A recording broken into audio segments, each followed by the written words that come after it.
飯旅 Season 5今回の飯旅はマジでまた食べたい札幌行列ゴーメコリアクホーです。なんといっても札幌は行きたい街ナンバーワン。日本中から憧れの札幌シティを目指してやってくる旅人は後を絶ちません。特に雪まつりシーズンなんかは世界中からの旅人たちも加わり大混雑。ホテルはべらぼうな宿泊代金に跳ね上がり嘘っしょ状態ねえ、正直どうなのって思うけど、やっぱ雪まつりは人気なのよね。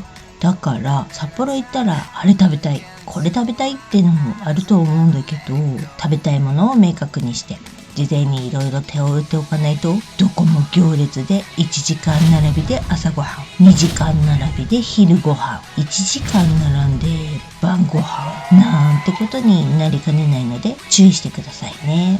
そんなことになっちまったら旅行が台無しになっちまいますからね。特に冬の北海道で外に並んで1時間待つなんてのは行列慣れしている我々でも真っ平ごめんなので、そんな目に遭わないようにってことでちょっと調査してみたんで参考にしてみてくださいね。それでは早速 Let's get it started 1. 新千歳エアポート。北海道の玄関口千歳空港の冬場の欠航率は約 10% ってことですが、はい、結構したんですよね。きた。おいちゃんの経験上、冬は10回に1回ぐらいの割合で確かにトラブルになっております。羽田飛び立ったはいいけど着陸できずに引き返したりとかね。千歳から札幌方面へのアクセスは JR エアポートライナーがポピュラーですが、冬はこちらもダイヤの乱れが生じるなんてのは日常茶飯事。大雪で運休なんてこともあるあるなので注意が必要ね。エアポートシャトルバスが一番安定してるかな。乗車日の1ヶ月前から予約が可能なので便利ね。おいちゃん冬は大概バスですわ。冬はね。そんな中安定感を求めるならこちらのルートをご検討を。 2. 旭川エアポート。旭川空港は年間欠航率が 1% 未満で、北海道の空港の中では最も欠航が少ない空港と言われています。結構少ないんだね。結構それは結構なことね。だ。雪道ドライブに自信がおありならレンタカー借りて旭川空港から冬の美瑛富良野を巡ってのもありね。冬の美瑛富良野は美しいからね。スキーやスノーボーをやるなら旭川ルートがおすすめだね。旭川に近いカムイスキーリンクスは狙い目のスキー場さ。そうね。 3. 寿司のウーオマサ。せっかく北海道来てんだから市場飯が食べたいって思っちゃうのが大衆心理だけど、これは正解。朝ごはんはホテルビュッフェでってのが一番楽でしょうがね。でも朝食は取っておいた方が後々のために都合いいわね。札幌だと中央卸売市場や二条市場ってのが二大観光市場でね、朝の目的地はここぐらいしかないと思うんだけれども、あくまでもこれは観光市場、地元の人は行きません。なのでそういうところなのです。日本中どこ行ってもほにゃらら市場ってのはちょっと観光客ホイホイゾーンって感じで、あまり印象はございませんね。ミスター鉄的に。そんな中でも中央卸売市場ならこちらでしょうか。ここは間違いなく上ネタのお寿司がいただけます。回転寿司ほど安くはないけれど予約が可能だし、7時前なら運が良ければそのまま入れちゃうかも。朝一番でお寿司をやっつけて市場でお土産見ながらブラブラタレにまたがり 4. タレブ。記念撮影したりしてお次へ。ほい。 5. ヌールズジャポネーズトクイチ。北海道で今一番熱いフレンチラーメンはいかが？今のところ開店9時の30分前に行けば1巡目に入れそうですが、これはあくまでも参考に。こちらのラーメンは全国的に見ても価値ある一杯になるんではないでしょうか。開店時間くらいに行っちゃうと1時間以上は待つことになるかと思います。二条市場ゾーンならこちら。ワンツースリー。 6. 元年。こちらは8時オープンなので30分前なら行けるかな。ちょっと自信ないですね。ここは我々が最初に行った時は結構すんなりだったんですけど、最近すごいんですわ。並ぶ気も失せる大行列だったりなんでね。安くて美味しいのは間違いないです。このエリアの他のお店はチャイニーズターゲットのエクスペンシブ系海鮮丼が多いのかなと思いますんで、ご用心。朝からそんなに活動したくないって方は昼に痛い目合うのでお気をつけて。ランチはどこも人気店はヤバ行列なので開店1時間前行動をおすすめします。朝食を早めにやっつければランチ前に観光行けちゃうしね。萌岩山、大倉山ジャンプ競技場、羊ヶ丘展望台くらいかな。そんないいとこないけどね。こら、まあ朝こんだけ食っときゃ昼にお腹なんて減らないっしょ。それでいいんです。人気観光地札幌はランチ時に昼ご飯なんて食べちゃダメ。どこ行ってもゴールデンウィークのディズニーランド状態。はい、特にラーメンと回転寿司はハードルめっちゃ高いですね。全員来ますからね、昼狙いで。ねえ、昼ラーはやばめね。どうしてもっていうなら飯旅ーズがおすすめするのは時間差攻撃。はい、14時半くらいを目安に行くのが我々の行列グルメ攻略法ですね。食べ損なわないように受付はしといた方がいいですが、そうすりゃ意外と待たずにすんなり食べれちゃったりするかもよ。7. Siamese. 味噌ラーメン王道はここ。食べログでずっと北海道の頂点に立ち続けるこちらのお店。強い味が多い札幌味噌ラーメンの中で数少ない上品な味わいの味噌ラーメンが我々飯旅ーズのお気に入りポイント。ニンニクがっつりパンチラーメン系の方々にはおすすめしないけどね。ここは混雑時は前倒しでオープンするので注意が必要です。11時開店ってウェブ情報には出てるんですけど、経験から言って大概10時45分には開店しています。最近の並び具合から言ったら30分ぐらい並べば食べれそうな感じではありましたね。そうね、わかんないけどね。そりゃそうだ。どこもお昼時は大混雑なので14時過ぎの方がすんなりいけるかも。だけどスープ切れ閉店になっちゃうお店もあるから気ぃつけなはれや。はい。 8. Nemulo Hanamalu. なんといっても最近じゃラーメンより回転寿司がとにかく一番えげつない行列ぶりなので注意して。 SNS で北海道の回転寿司がやばすぎたっていう投稿が目立ちますが、いやそんなにやばくないと思う。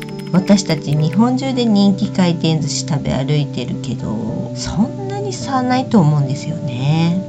はい、最近は海外で食べてもそこそこいいの出てきますからね、グルメ回転寿司。そうそう、びっくりよね。特に中心部にある回転寿司は行列えげつないんだけど、受付さえしちゃえば近所プラプラしてられるからいいよね。2時間待ちは当たり前状態ってことは覚えておいてね。はい、回転寿司はすごいですね。そうなの。花丸さんのステラプレイス店、ここのすすきの店、ミレト店はどこもすんごい人気。特に札幌駅隣接のステラプレイスは食べログ日本2位になっちゃってるもんだからすんごいの。そうなんです。常に70から100組待ちの状態なんでね、あんまりおすすめはしないけれども、10時から店頭で受付開始してるから発券機で受付、 LINE 登録をしてから大通公園や時計台やら赤レンガなどなど市内観光できちゃうんでね。それはそれでありかなと思います。スマホで待ち状況を常に確認できるので、確認して自分の番が近くなったら戻るパターンでね。トリトンさんも名古屋家庭さんも回転寿司はゲロ混むので、そんなまでして回転寿司食べる必要ないと思うけどね。確かに花丸さんもトリトンさんも東京にお店あるしね。花丸さんは郊外のお店なら時間に気をつければすぐ食べれますね。回転寿司にこだわらないなら花丸チェーンのこちらのお店なんかいいんじゃない？ 9. Shiki Hanamalu. 札幌駅北口を出て東に3分かしら、根室花丸さん系列の回転寿司じゃないタイプの和食屋さんがございます。寿司も炉端もあって居酒屋っぽく利用できるし、ランチも予約可能なので効率よく札幌旅行を堪能できるのでは。ただ私たちもここは実際に行ったことがないからわからないんだけれど、レビューを読む限りは評判いいみたいね。ね、花丸さんだしね。10. Kaitan Sushi Tolly Tong.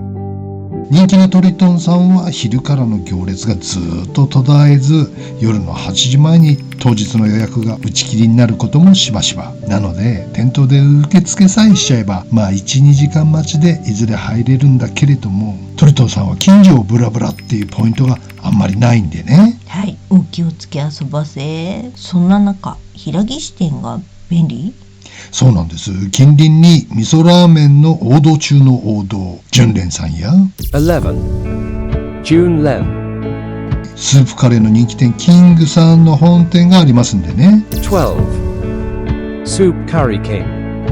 トリトンへ行き受付してどれくらいの待ち時間になるかによっては、近所の純連で味噌ラーメン食べーの、スープカレー食べーの、その後締めに寿司とかね、3軒やっつけちゃえばかなり北海道グルメはかどっちゃいますよ。腹パンになるけどね。当たり前でしょ。そんなに食べれば、そんなことまでして食べるのは飯旅ーズぐらいなもんよ。そうかな。そう。13. Coffee House. スープカレーも札幌グルメ探訪には欠くことのできないグルメアイテム。でもやっぱり中心部のお店は行列で予約もできないので、何時間も待つ羽目に。はい。まあ札幌はそんなに観光するところもないから、グルメがメインになっちゃうのもあるあるですがね。そうね。そんな中、スープカレーの原点ともいえるこちらのお店は、昔から変わらぬ素朴なスープカレーが低料金で味わうことができるんです。藻岩山観光とセットで寄りやすい場所なので、こちらで遅いランチを食べて、藻岩山からの夕焼けからの夜景を眺めるなんてのはいいかも。夜景からの晩ご飯にも寄りやすい場所だけれども、20時までなんでね、ちょっと忙しいかな。この辺りへ自然で行っちゃえば、タクシーで N43 へってのもいいんじゃない？ああ、いいね。14. N43. 私たちも大好きな札幌で超イケてるスポット、ドリカムや TM ネットワークの曲にも歌われているという、知る人ぞ知るお店。藻岩山からの夜景もいいけど、思い出に残るのはこちらからの夜景かなと思いますね。ねえ。15. The Jewels. 藻岩山に登ったらこちらのディナーってのも最高ですね。ここも予約した方がいいですけどね。フレンチディナーは行列無関係です。リッチな気分で静かに観光とディナーを消化しようか。ダジャレで台無し。リリリリリリ。16. Nanakama Door. ちょっとここって締めパフェのお店でしょ？そうなんだ。本来は締めに行きたいところだが、夜が更けるととんでもない行列になっちゃうよってんでね。そっか、考えることはみんな一緒ってことね。んだ。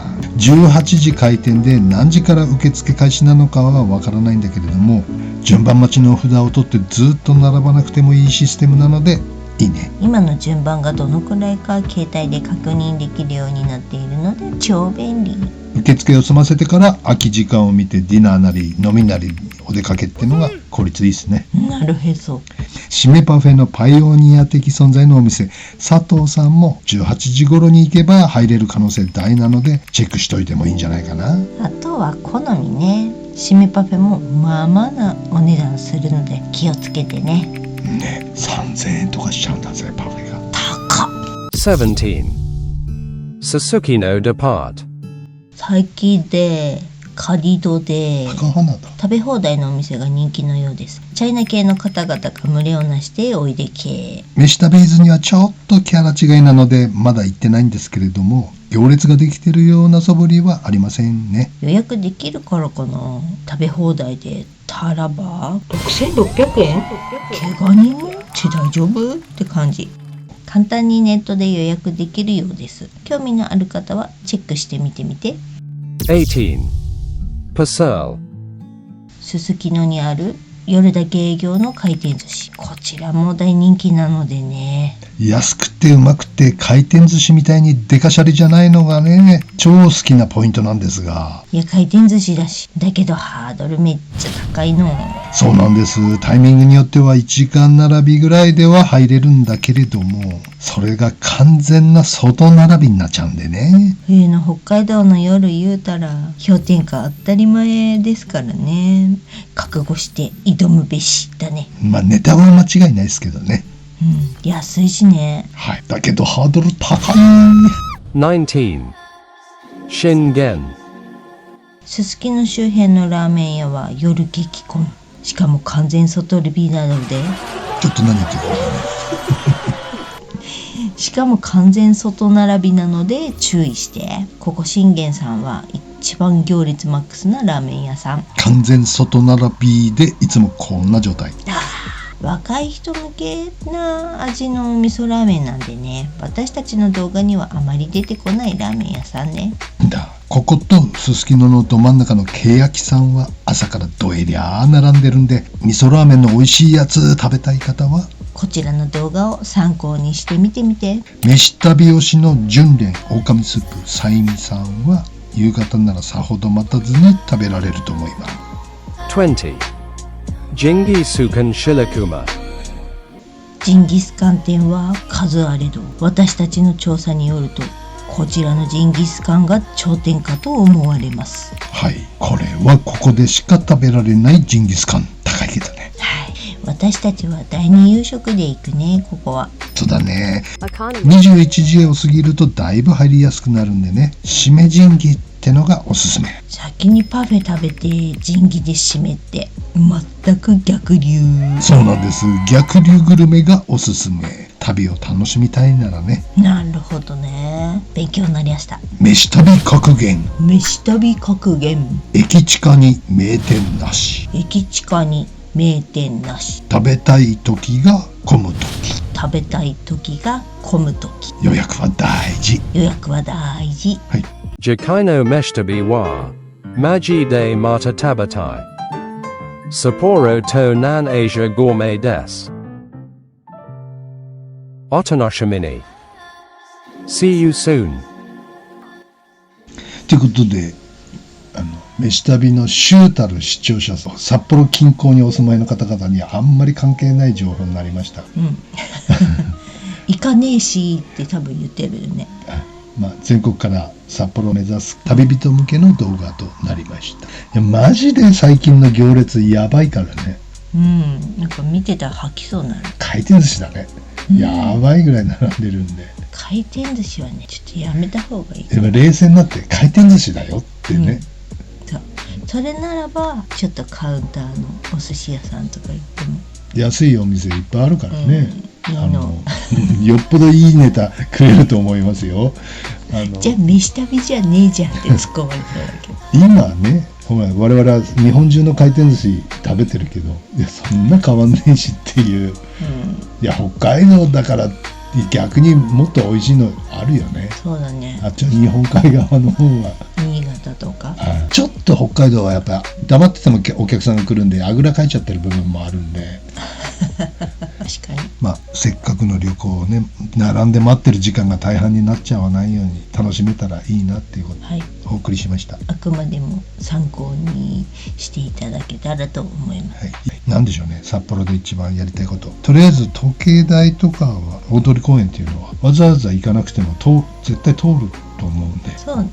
あと行くっつったらさ、大倉山と藻岩山と羊ヶ丘展望台ぐらいでしょ多分。羊ヶ丘展望台をやっちゃうと相当時間食うよね。そうだね。で正直グリーン行ったことないんで知らないんですけどね。テレビで見るだけです。おいちゃんも1回だけ行ったけども、クラーク像の前で記念撮影を絶対したいんであれば止めはしないが、あれで2時間3時間行かれるでしょ多分。なのでわざわざ行くのはどうなのかなっていう気はしますよね。やっぱ大通公園ってテレビ塔入ってたらいいんじゃない？とりあえずね、あとはそんないいとこないんです札幌実は。困るんですよね。どこ行ったらいいって言われても。ちゃうよね。そうだね。機会があったら大倉山ジャンプ競技場でね、一回飛んでみられたらいい経験になると思うけどね。飛べるか。どんだけジャンプ飛ぶ人たちが頭おかしいかっていうのが分かるかと思います。西11丁目ぐらいから見えるジャンプ台。またポーンって音聞こえるからね、冬になったらね、スタートの47番笠焼くんって聞こえてくるからね。ちょっとこのモノマネ分かる人北海道民しかいないけど、グリーン唯一できるモノマネかもしれない。サラちゃんの顔がどこまで行くのか、ちょっと新庄とサラで争ってるんじゃないかっていうね。北海道代表新庄北海道代表じゃなかった。ちょっと流行ってます、軽く。もうね、不公平ですよ、ジャンプがね。サラちゃんが強すぎてね、ルール変えられちゃって勝てなくなっちゃいましたけど。でも外国人がさ強くなりすぎてもそういうことないじゃんか。そうなん。日本人だけ。前も変えられるんですよ、日本人が勝つと。でもジャンプの専門家の人たちが来た時にそういう話をしたら、いやそんなことないみたいなこと言ってたけどね。スポーツってみんなそうだけど、体がでかい人の方が有利じゃない。その野球にしてもホームランね、身長170センチしかないやつがホームラン打つのと、190超えてるやつがホームラン打つとのじゃあ全然違うじゃない、距離が。ボクシングとかは 2.5 キロとかで階級が変わってるのでさ、他のスポーツってざっくりじゃんか。例えば100メートル走るのだって、それは2メーター身長あるボルトが有利なの、当たり前だよね。そうだね。この辺はどうなのかなって思うね。それもジャンプね、身長150センチそこそこのサラちゃんがね、150メートルとか飛ぶっていうのはすごいことなのよ。スキーを短くさせられちゃってね、ちょっと遠くに飛べなくなる。身長によってスキーの長さが制限されるような身長相応のスキーの長さにさせられちゃうから、いやそれだったらジャンプ場のサイズも変えろよって思うんだけどね。それをしないんであれば身長体スキーの長さは重一緒でいいね、その方が公平じゃんか。道具は一緒での方がいいよ。道具と道具は一緒がいいってね。お後がよろしいようで。